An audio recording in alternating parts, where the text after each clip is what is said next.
If you break our laws and violate our sovereignty, we will hunt you down, arrest you, deport you, and ensure you never defile our soil again.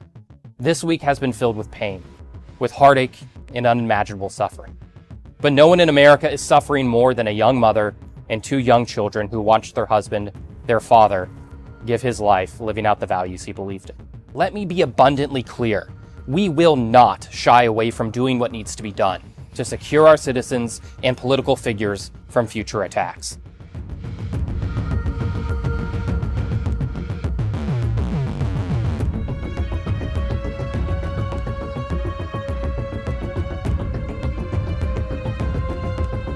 The Department of Homeland Security said that the assassination of conservative activist Charlie Kirk has redoubled its commitment to preserving American values and intensifying its crackdown on illegal immigration.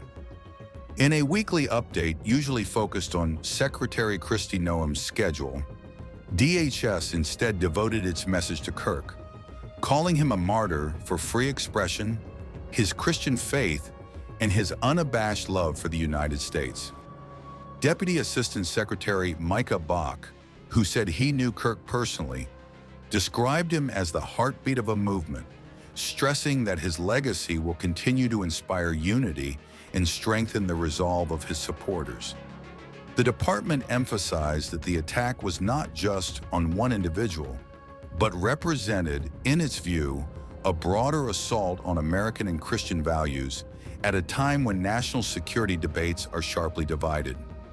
Secretary Noem echoed that sentiment in a Fox News interview, describing the tragedy as a potential moment for unity, while criticizing what she called bitter and ugly rhetoric coming from the political left.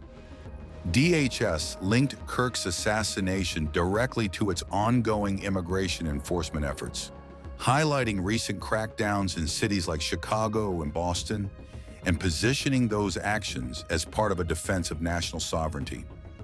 The department said the mission under U.S. President Donald Trump and Secretary Kristi Noem will not stop until the nation is secure. On September 10th, conservative activist Charlie Kirk was shot dead while speaking at Utah Valley University.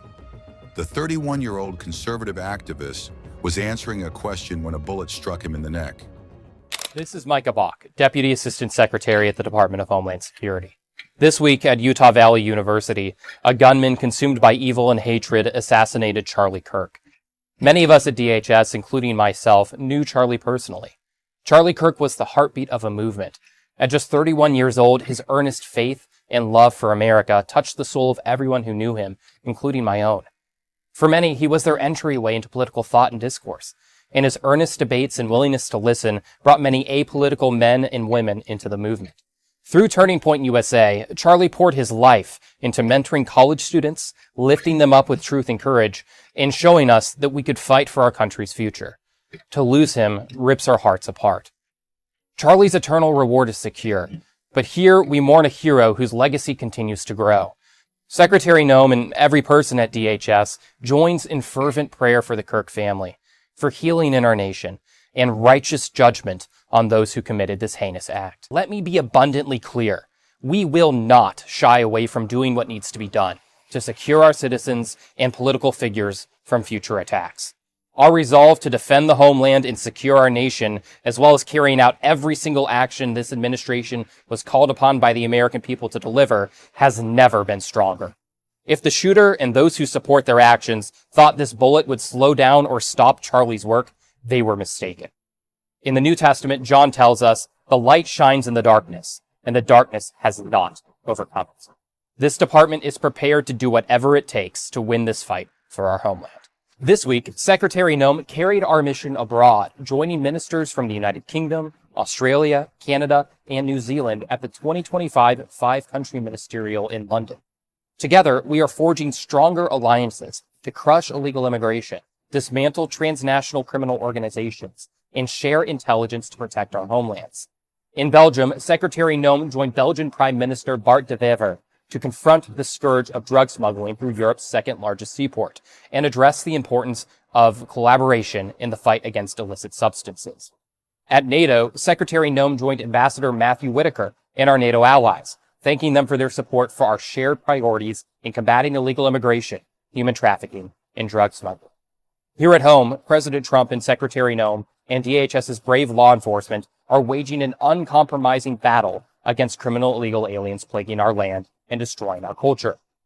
In Chicago, we launched Operation Midway Blitz in honor of Katie Abraham, whose life was tragically stolen by an illegal alien's reckless drunk driving. In Boston, ICE unleashed Operation Patriot 2.0, rounding up rapists, child abusers, drug traffickers, and violent thugs hiding in Mayor Wu's sanctuary city.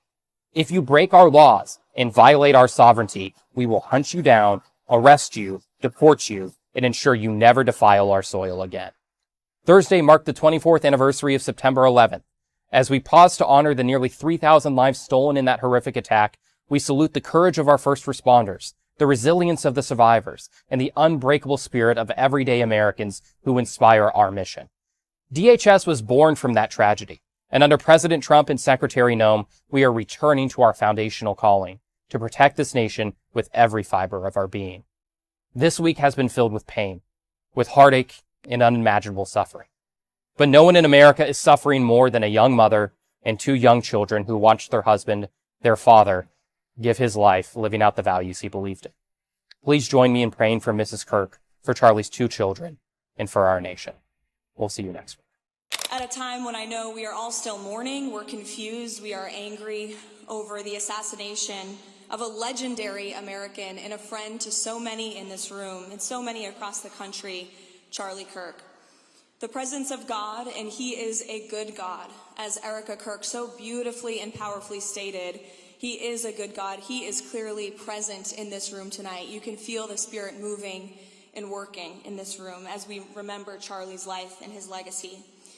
I have the honor of going to work every day at the White House as the press secretary for the 47th President of the United States, President Donald Trump.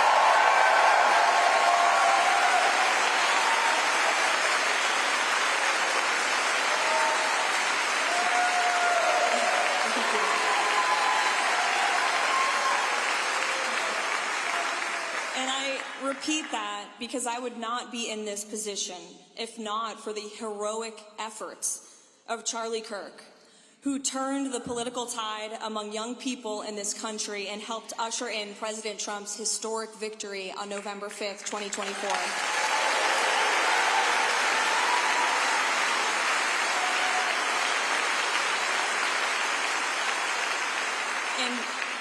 I know that point has been said over and over by so many over the last few days, but it's because that point is absolutely true. President Trump's win in November was fueled in no small part by the tireless work of Charlie, the Turning Point organization that he built from scratch out of a garage, the true essence of the American dream, and the MAGA movement that he helped so many young people join.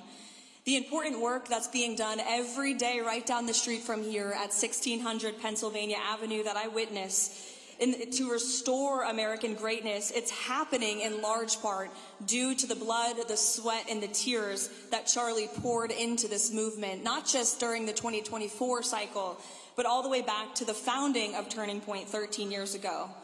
Charlie fundamentally believed in the potential and the promise of so many in this room, young, patriotic Americans. And he inspired millions of us across the country to get off the couch and to enter the political arena to fight for our nation's conservative values. And I, too, was one of those young people. When I launched my campaign for Congress at just 23 years old during the 2022 midterm elections, most people in this town, pretty much all of the people in this town of Washington, did not take me seriously. Charlie Kirk, however, did. Charlie and his political PAC, Turning Point Action, immediately embraced me with open arms and endorsed my campaign. Charlie, personally, and his team would check in with me throughout the campaign. They asked how they could help. And when Washington super PACs poured money into the coffers of my opponents' campaigns, Charlie and Turning Point gave more to me to help me across the finish line.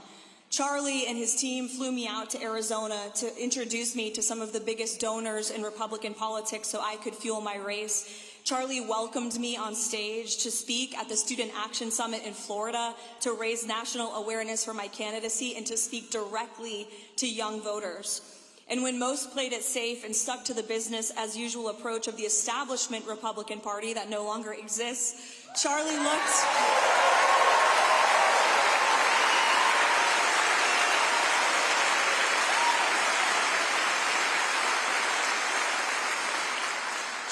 looked for the outsiders, the up-and-coming truth tellers with new ideas who weren't afraid to challenge the status quo, just like President Trump, whom he loved so much. And I speak on behalf of the president when I say President Trump loved you, Charlie, so much too.